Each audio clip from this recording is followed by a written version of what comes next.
آپ سب پر سلامتی ہوں، میں یاسر رشید ہوں اور آپ میرا ویلاگ دیکھ رہے ہیں۔ ناظرین، منظرنامے میں تبدیلیاں ہو رہی ہیں، بادل چھٹ رہے ہیں، گرد و غبار کہیں نہ کہیں پہ چھٹتا ہوا دکھائی دے رہا ہے۔ آج ایک اہم کیس کے اندر ضمانت ہوئی ہے، اور صرف ضمانت ہی نہیں ہوئی،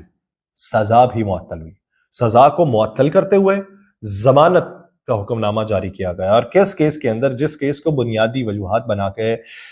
یہ پی ڈی ایم 2.0 نے ایک واویلا مچایا تھا، اور اس کے بعد انہوں نے بے شمار چیزیں منظر عام پہ لے کے آئے تھے کہ اخلاق سے گرے ہوئے لوگ ہیں، تحائف کو بیچ دیتے ہیں، ایسا کرتے ہیں ویسا کرتے ہیں۔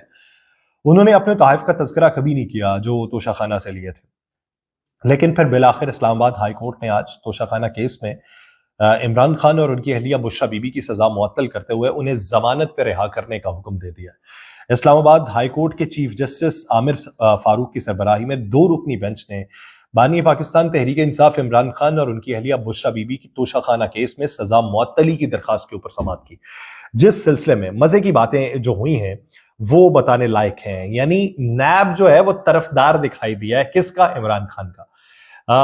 جس سلسلے میں عمران خان کی طرف سے بیرسٹر علی ظفر آج سماعت کے لیے پیش ہوئے تھے، اور دوران سماعت عدالت نے یہ پوچھا کہ کیا آج جو ہے وہ اپیل سماعت کے لیے مقرر ہے؟ اپیل شروع نہیں کریں گے، اگر آپ چاہتے ہیں تو سزا معطلی پہ دلائل دے دیں۔ علی ظفر صاحب نے کہا کہ ہم سزا معطلی کی بجائے مرکزی اپیل کے اوپر دلائل دیں گے، جس پر چیف جسٹس عامر فاروق صاحب نے کہا کہ توشہ خانہ کیس جو ہے آج سن کے کل سماعت کے لیے ہم دوبارہ نہیں رکھ سکتے، کیونکہ کل کو سائفر کیس کے اندر فیڈرل انویسٹیگیشن ایجنسی جو ہے اس کے دلائل شروع ہونے ہیں، اور ہمیں نہیں معلوم کہ ایف آئی اے اس دلائل دینے میں کتنا وقت لے لیتا ہے۔ ہم توشہ خانہ کیس جو ہے اس کو عید کے بعد پہ رکھ لیتے ہیں۔ جب عید کے بعد کی بات ہوئی تو اسی کیس کی سماعت کے دوران جو ہے نا، نیب پروسیکیوٹر جو ہیں، اب اللہ جانے کہ ان کا کیا بنا ہوگا اور ان سے کیا سوال و جواب کیے گئے ہوں گے کہ کس حیثیت پہ انہوں نے یہ بات کی۔ نیب پروسیکیوٹر نے کہا کہ فیصلے کا ہم نے جائزہ لے لیا، یہ سزا معطلی کا کیس ہے،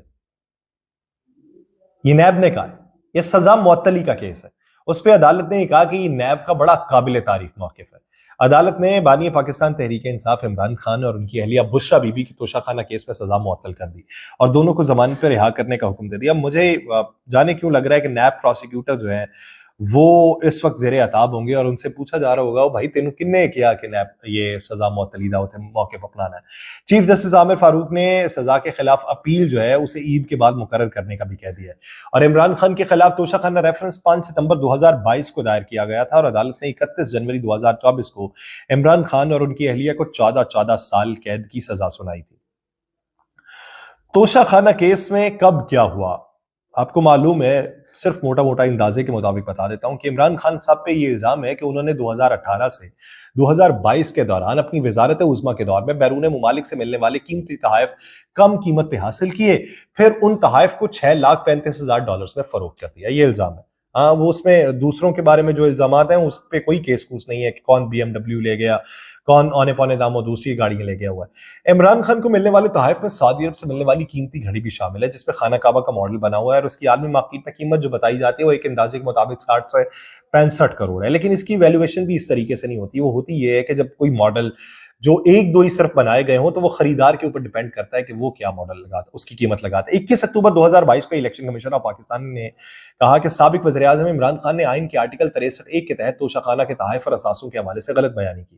اس کے علاوہ الیکشن واچ ڈاگ کی جانب سے سیشن عدالت میں ایک پٹیشن دائر کی گئی، جس میں چیئرمین پی ٹی آئی کے خلاف کرمنل پروسیڈنگ شروع کرنے کی استدعا کی گئی۔ 10 مئی 2023 کو ٹرائل کورٹ نے توشہ خانہ کیس میں غلط معلومات فراہم کرنے پہ عمران خان صاحب پہ فرد جرم عائد کر دی، لیکن 4 جولائی کو اسلام آباد ہائی کورٹ نے سیشن کورٹ کا جو حکم تھا اسے کالعدم قرار دیتے ہوئے درخواست گزار کو سننے اور 7 روز میں فیصلہ کرنے کی ہدایت کی۔ 4 اگست کو اسلام آباد ہائی کورٹ نے سیشن کورٹ کا توشہ خانہ فوجداری کیس سے متعلق جو فیصلہ تھا اسے کالعدم قرار دیتے ہوئے جج کو یہ ہدایت کی کہ درخواست گزار کو سن کے دوبارہ کیس کا فیصلہ کیا جائے، اور پھر اس کے بعد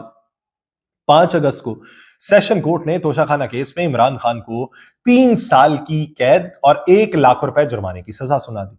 وہ کیس دوبارہ گیا، دوبارہ سننے کی بات آئی تو پہلے جو 3 سال والی تھی وہ 14 سال قید ہو گئی، اور 1 لاکھ جرمانہ جو تھا وہ جرمانہ بڑھا دیا گیا۔ یوں بالآخر آج جا کے